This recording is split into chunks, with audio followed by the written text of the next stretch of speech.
Татарстан Республикасының атказанган сәнгать эшлеклесе, Казакстан Республикасының Рәссамнар союзы әгъзасы Әсхат Гадиникеевтан кала. Бүген тагын Отрау шәһәренең татар-башкорт үзәге рәисе Гөлсинә Байкенова һәм Актау каласының татар-башкорт үзәге җитәкчесе Фәндәл Сәхибгәрәев бөтен дөнья татар конгрессы исеменнән татар халкы алдындагы казанышлары өчен медальләр белән бүләкләнде. Чыннан да читтә гомер иткән милләттәшләребез күп хөрмәткә лаек. WhatsApp, Instagram шырында яшәсәк тә, барыбер кеше белән аралашырга бик кирәк. Чөнки бу вакытта гына иң катлаулы, иң кыен сорауларны без үзебез алдында күтәрә алабыз һәм аларны шишәдә алабыз.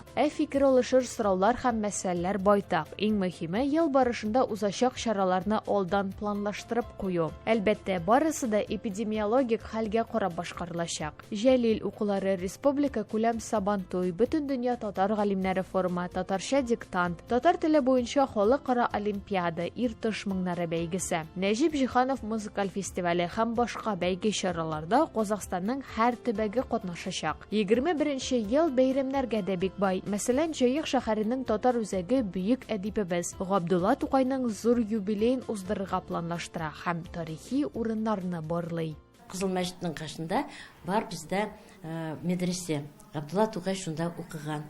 Шул медресенең хәзер реставрациясе без быел ала берса шунда инде чакырабыз. Казакстанның башкаласында да татар эшләре кайнап тора. Мәсәлән, Дуслык, мәгариф һәм мәдәният иҗтимагый үзәге җитәкчесе Җәннәт Низаметдинова Нур-Султанның татар мәчетен торгызу өстендә 5 елдан артык эшли. Һәм Җәннәт Әсхат кызы фикеренчә, яшьләргә мирас итеп калдырырлык эшләр әле алда. Безнең татар халкы бөтен Казакстан облысларында, төрле авылларында бик күп мәчетләр төзегәннәр. Казакстанда яшәүче татарларның кай җирдә нинди мәчетләр җыелган, шундый бар информациялар, тарих информацияларны җыеп, бер китап, брошюра ясап, шундый үзебезнең истәлегебезне калдырган. Шуны да әйтеп китәргә кирәк, бүгенге очрашу форматы уникаль. Ягъни Казакстанның бөтен татар үзәкләренең җитәкчеләре бергә вәкиллектә беренче тапкыр җыела. Алдагы елларда аларны Казакстан халкы ассамблеясы күрештерә иде.